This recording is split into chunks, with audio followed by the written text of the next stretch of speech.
En esta legislatura estamos integrando la Comisión de Justicia, justamente por eso les manifestaba que los sectores relacionados al sector justicia son uno de mis factores que he venido atendiendo en el Congreso.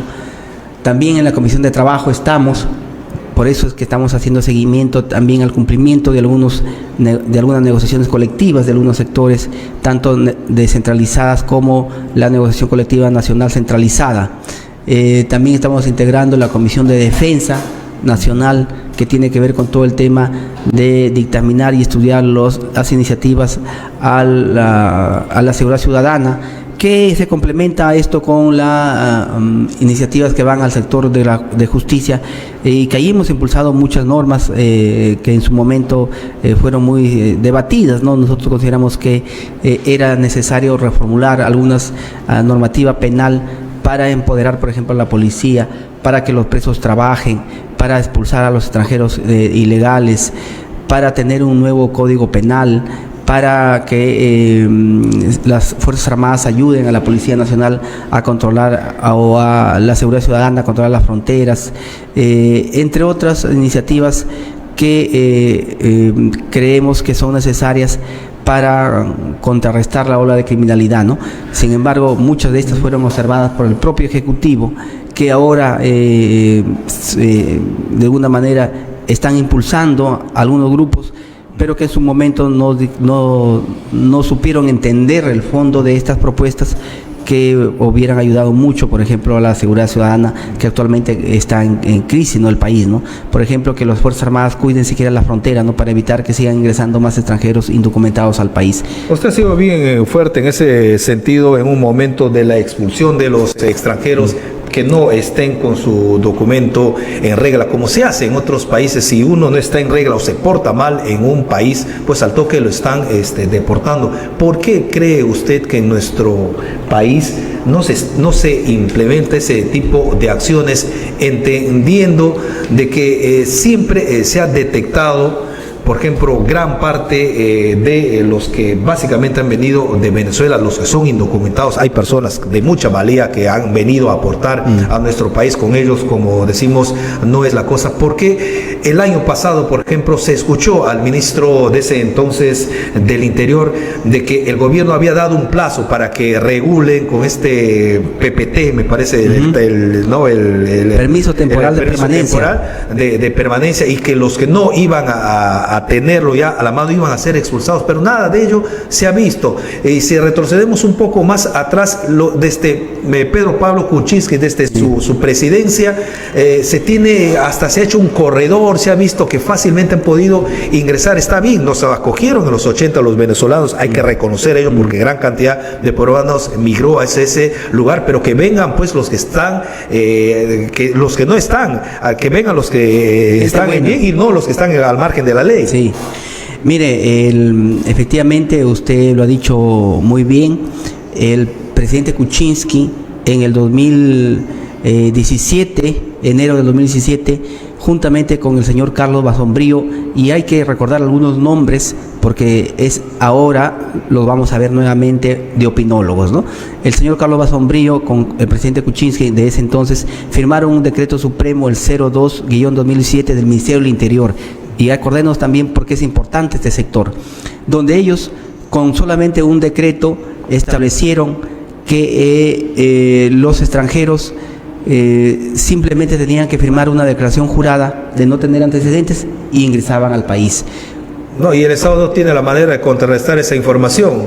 Obviamente, si a un peruano te piden que para que demuestre que no tienes antecedentes penales, ir a pagar un monto, ir a hacer tu cola al Poder Judicial y tener un certificado impreso, ¿por qué a los extranjeros solamente con una declaración jurada le vamos a creer que no tienen antecedentes? Por eso es que ya han venido Eso se ha dado en el gobierno de Kuczynski, ¿no? Con el señor Basombrío. Y toda esta gente, Basombrío, Gino Costa, Rubén Vargas, todos estos grupos, esta cúpula que tenía coactado el Ministerio del Interior, ahora son los opinólogos. Ahora son los ¿Y no puede salir una ley del Congreso que pueda dejar sin efecto ello?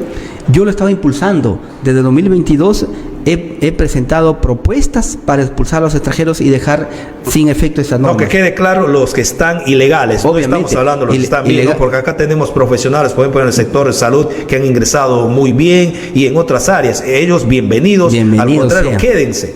Mire, si un extranjero viene al país a trabajar, a estudiar, a contribuir al desarrollo de la patria, bienvenido sea. ¿Y por qué cree que no ha tenido acogida a los proyectos de ley que usted ha presentado en ese sentido? Hay intereses de ONGs.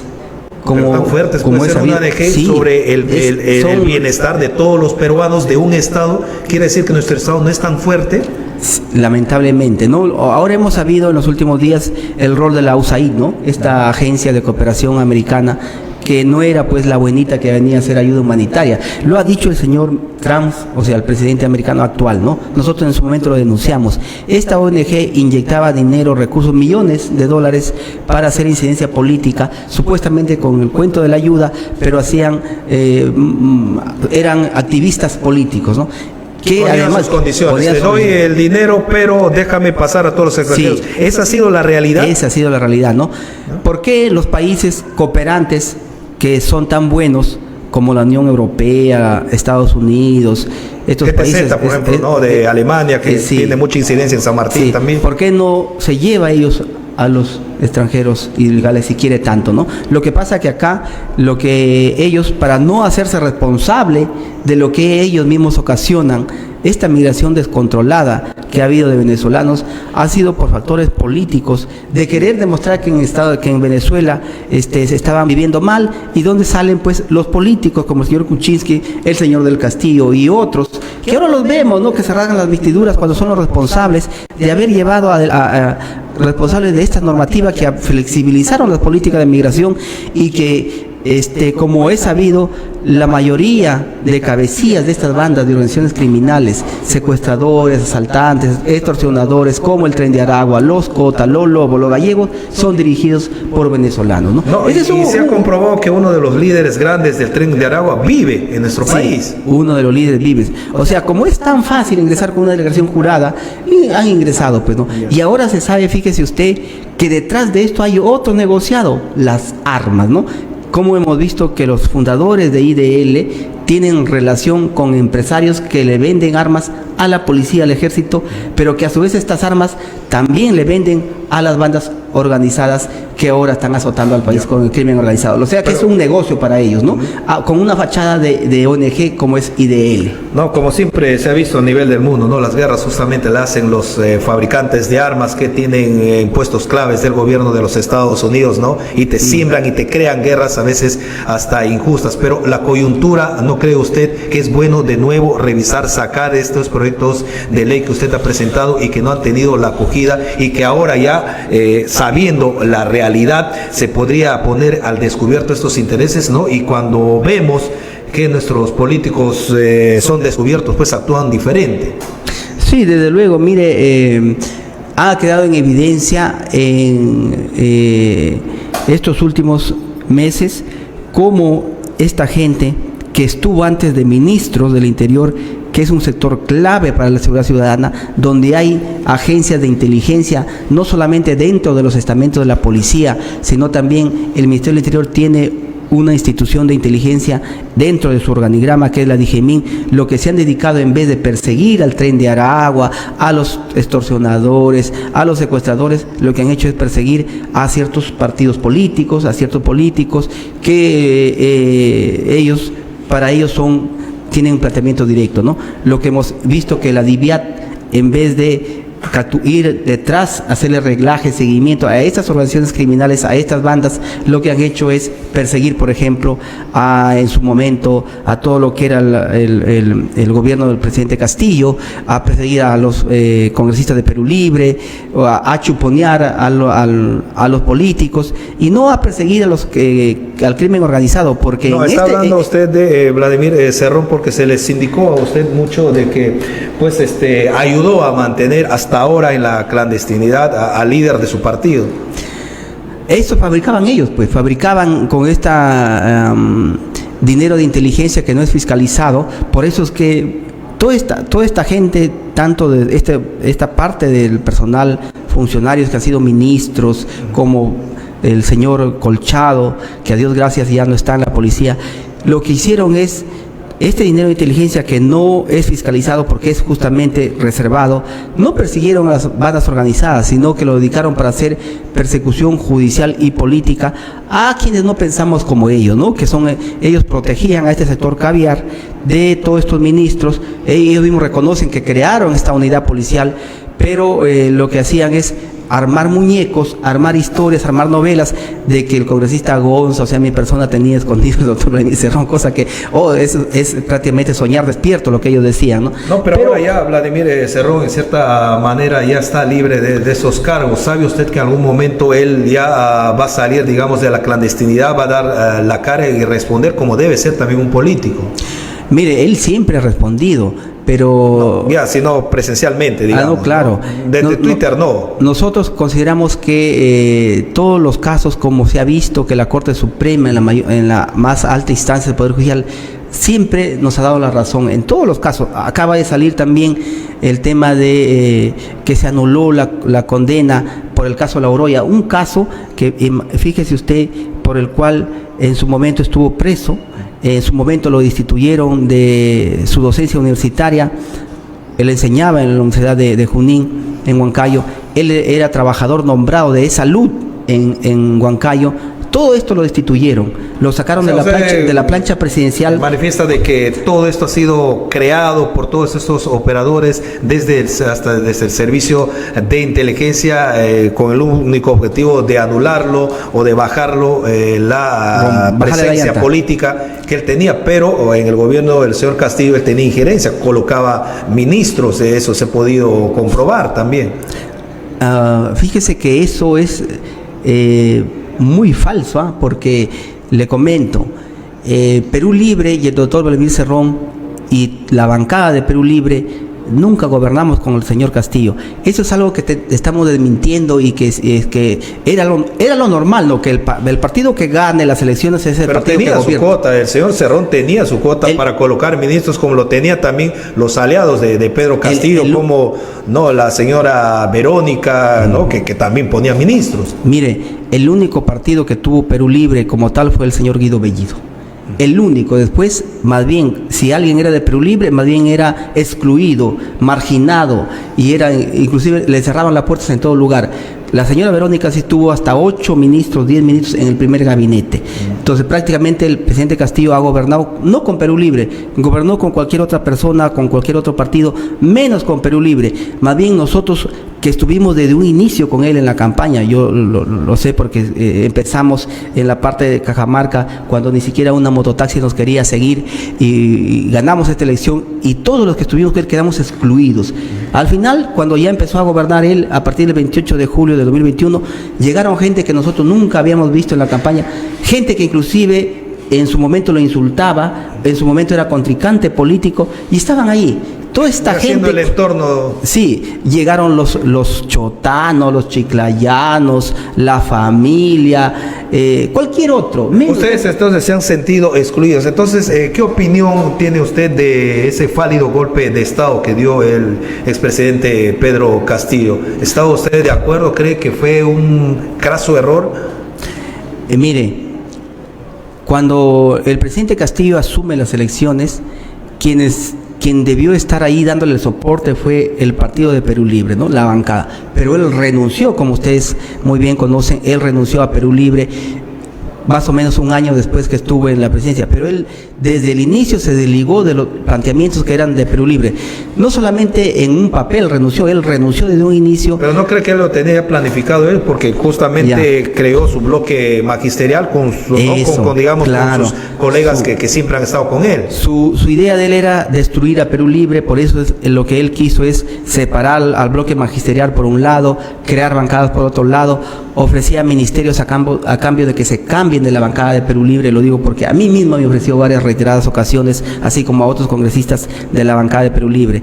Y toda esta gente que gobernó con él, que no eran de Perú Libre, porque finalmente la señora Betsy Chávez, que ingresó por Perú, también renunció. O sea, toda esta gente no solamente renunció, la señora Ina Boluarte, una de ellas también, sino que cambiaron de postura. Miren ustedes cómo la señora Dina Boluarte en una ocasión, cuando era vicepresidenta, declaró que ella no compartía los planteamientos de Perú Libre. Entonces, ellos lo llevaron, toda esta gente, Aníbal Torres, Bexy Chávez, Dina Boluarte, Los Bermejos, Roberto Sánchez, todos estos oportunistas, lobistas que llegaron con él a gobernar y dejaron de lado a Perú Libre, finalmente lo hicieron cometer tantos errores hasta que le elaboraron el discurso para que él mismo se dispare a la cabeza, ¿no? Nosotros creíamos, inclusive en su momento le dijimos que él haga cuestión de confianza para que se cierre el Congreso. Nosotros apoyábamos esa postura, ese canal constitucional que había de cerrar el Congreso, que de alguna manera le ponía trabas para que gobierne, pero no hacía de esa forma, porque lo que él hizo fue un acto inconstitucional por el cual fue sancionado y vacado, que es diferente a lo que lo están juzgando ahora, porque si bien es cierto, él cometió una infracción constitucional, no significa necesariamente que este hecho tenga una incidencia penal, una sanción. ¿Usted cree que él debería estar ya ahora en libertad? Nosotros consideramos, en Perú Libre, consideramos que él debe estar enfrentando en libertad su proceso, ¿no? Porque yo siempre pongo este ejemplo, ¿no? Cuando uno llega borracho a su trabajo, te sancionan inclusive tan grave como te pueden despedir de tu trabajo, ¿no? Porque es una falta grave. Lo que él hizo es así, ¿no? Una falta grave al leer un discurso que no debía hacerlo, ¿no? Porque un presidente tiene que ser responsable, que su investidura represente a todo el país. Un golpe de Estado es una de las faltas más graves, es como si estarías cometiendo un delito, ¿no?, de traición a la patria. Claro, él, a intentar su autogolpe, infringió la Constitución, porque el cierre del Congreso ya había su forma de hacerlo, el señor Vizcarra lo hizo, ¿no? Y no está procesado por eso, el señor Vizcarra tiene temas penales, otra cosa. Bien, pero de allí a ir a un tema penal, consideramos que no tiene los elementos, porque fue un intento que lo puso al margen de la Constitución, pero que no necesariamente significa una sanción penal. Bien, ¿cuál es ahora la actualidad de Perú Libre, entendiendo de que ya se ha dado una convocatoria para las elecciones del 2026, para ser exactos el 12 de abril? Perú Libre, es obvio, está inscrito, va a participar. ¿Quién va a ser la cabeza que va a estar en la presidencia de la República? ¿Se cree que Vladimir Cerrón podría encabezar esta lista de presidente y vicepresidente? El doctor Vladimir Cerrón es el candidato natural de Perú Libre, ¿no? Y con estas absoluciones que hemos visto, sus procesos judiciales que le impedían participar en la política o ejercer un cargo público, creo que le ya queda expedito para ser el candidato. Eso es lo raro, o sea, usted sabe que en política no hay coincidencias. ¿Cree que esto ya es, digamos, pago de favores como para seguir la gobernabilidad? Porque mucha gente pide que la actual presidenta pues dé un paso al costado, pero eso ya no se va a poder porque ya se ha convocado una elección, entonces hay un plazo que hay que respetar. Mire, lo que ha habido en el caso del doctor Vladimir Cerrón es simplemente que en instancias superiores se ha conseguido la justicia. Él ha tenido este proceso 10 años. 10 años donde ha venido pagando abogados, inclusive estar en la clandestinidad, perderse de su familia, de su madre que es anciana, de su familia, de sus hijos, de su esposa. Él lo que ha hecho es resistir a un tema que nosotros desde un inicio consideramos que era injusto, fabricado. Por querer hacer una obra no te pueden meter preso, por intenciones no te pueden meter preso, porque finalmente no se llegó a gastar ni un sol en este contrato que se firmó para hacer un aeropuerto, que además el tiempo le ha dado la razón, no solamente en el plano del sistema penal, sino que en los últimos días hemos visto cómo el aeropuerto de Jauja ha sido cerrado porque no reúne las condiciones técnicas, y hemos visto cómo el aeropuerto Jorge Chávez muchas veces ha colapsado cuando se accidentó un avión, cuando se cayeron la luz del aeropuerto, los vuelos internacionales no tenían a dónde ir. Claro, entonces, hay un segundo aeropuerto de apoyo, el de Ica que estaba cerca, pues no reúne las condiciones. No reunía las condiciones. Entonces, ¿usted mantuvo algún tipo de conversación durante esta clandestinidad de Vladimir Cerrón? Nos imaginamos que sí. El doctor Vladimir Cerrón siempre estaba participando en las redes sociales, la forma donde él expresaba su punto de vista y donde nosotros conversamos con él de manera ideológica, porque hay un ideario, un planteamiento político que nos une a todos los que compartimos con él los planteamientos de Perú Libre. Los que manifiestan que él ha sido protegida por la actual presidenta Dina Boluarte, ¿qué tendría que responder a él? Mire, ese es totalmente falso, ¿no? Son dichos de los sectores caviares que de alguna manera quieren relacionar a la señora Dina Boluarte, a su gobierno, a la señora, con Perú Libre. Les reitero que Perú Libre, el doctor Vladimir Cerrón, fue excluido del gobierno, empezando por el señor Castillo, menos con la señora Dina Boluarte, ¿no? Más bien fue en este periodo donde, por ejemplo, se elevó la recompensa del doctor Vladimir Cerrón de 100.000 soles a 200.000, a 300.000, a $500.000. O sea, ¿qué apoyo puede haber ahí cuando más bien te están recompensando a la ciudadanía para que informen dónde se encuentran, ¿no? Esto responde, por supuesto, a los enemigos de Perú Libre, que de alguna manera quieren relacionar a un gobierno que no es de Perú Libre, ¿no? Lamentablemente nosotros ganamos una elección, pero nos arrebataron ese gobierno. Bien, usted como congresista, ¿qué siente formar parte de un Congreso que tiene los niveles más bajos de aceptación en la historia de nuestro país? Mire, a veces querer hacer los cambios hay resistencia, ¿no?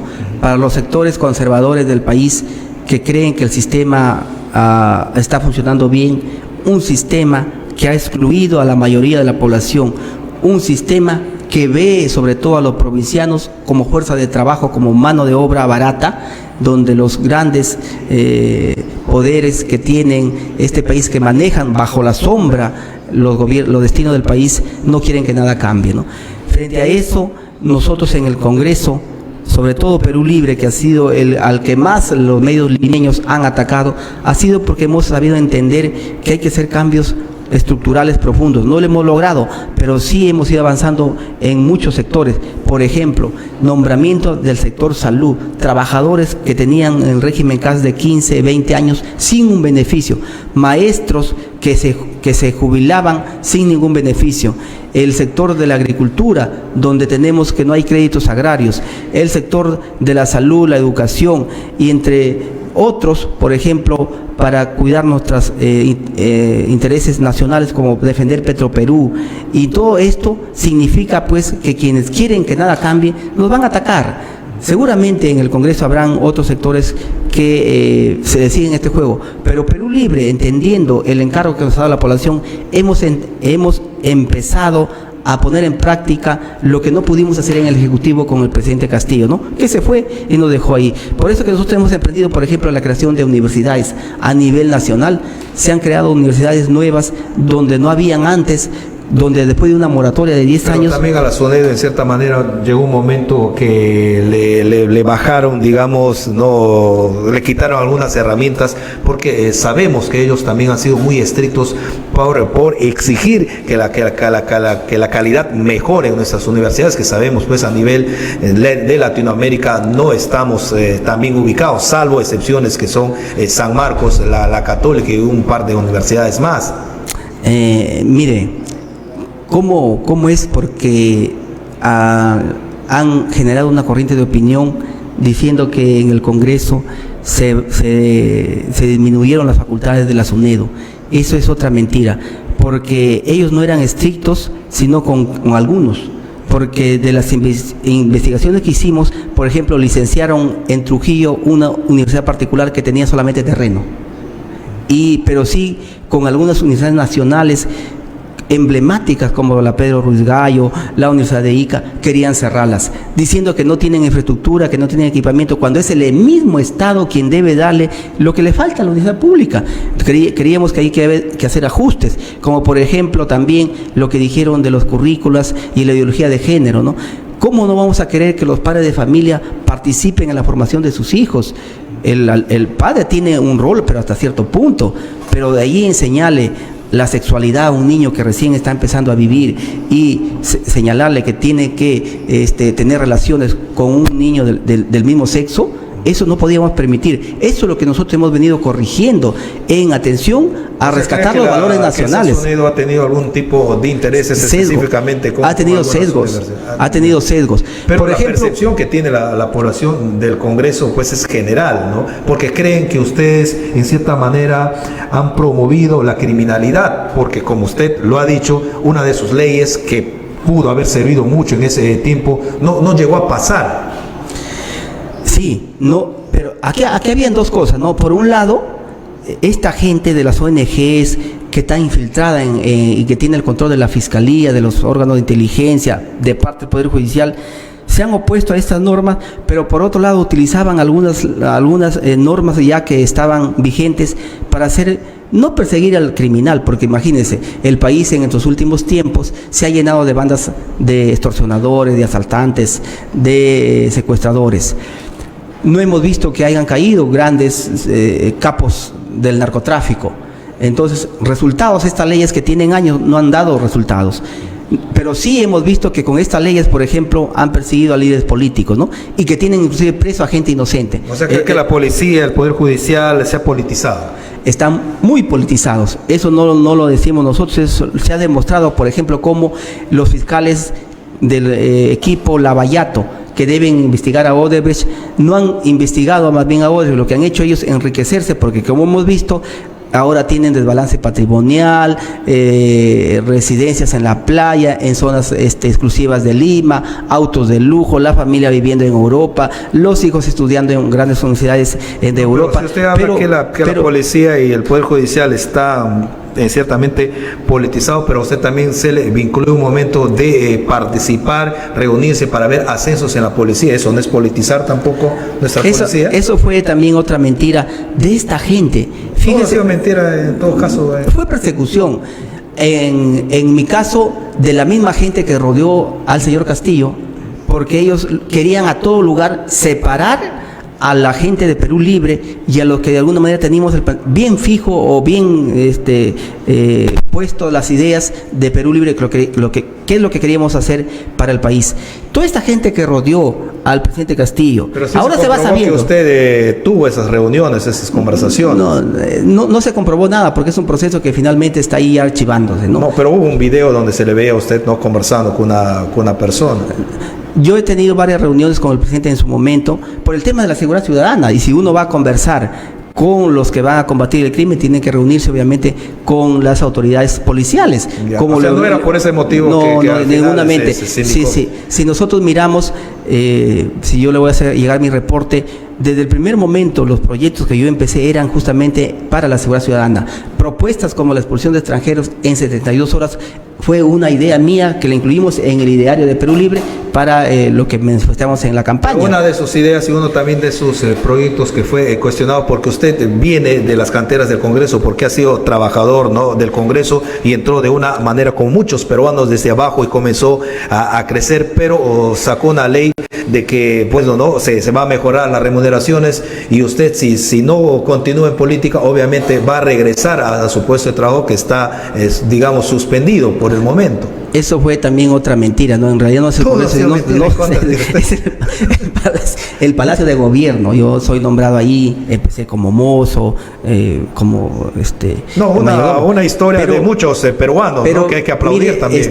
Esa plaza ya la está ocupando otra persona, entonces no era para mí. Pero igual usted va a regresar. Digamos, va a participar usted, ya que se ha hecho la convocatoria, nos imaginamos en las próximas elecciones.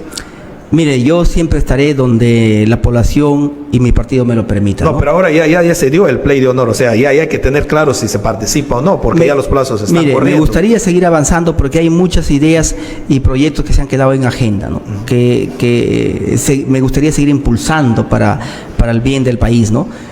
Pero veremos. Yo siempre soy muy creyente en Dios y finalmente Él es muchas veces el que decide finalmente, ¿no? Estaría evaluando en todo caso ya ser senador, ¿no?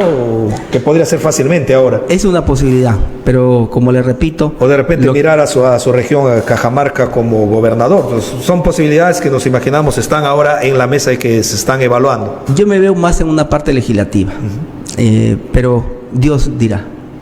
Bien, congresista, muchas gracias por estar el día de hoy aquí en Vía Radio y darnos esta entrevista y conocer un poco más de usted y también sobre estos temas que se han dado durante su carrera como congresista.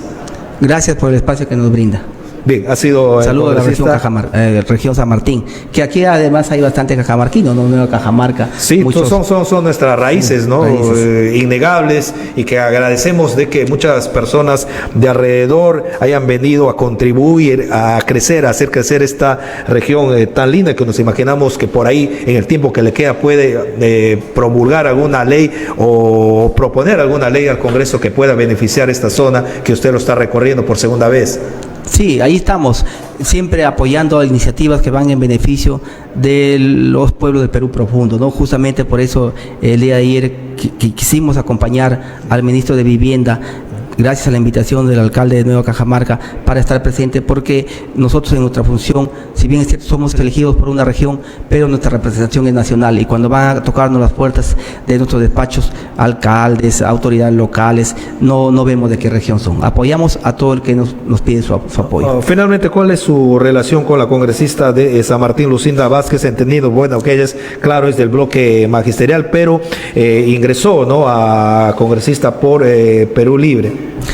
Mire, nosotros hemos entendido que en el Congreso las diferencias políticas, planteamientos ideológicos se debate con argumentos, ¿no? Yo, por lo generalmente, me llevo con todos bien. No, pero no le ha acompañado, ¿no? Ha estado, sí, la congresista Caro, ha estado la congresista Cheril, pero la congresista Lucinda Vázquez, sí, digamos, se respetan, pero... Creo que ha tenido otra... No viajan juntos. Sí.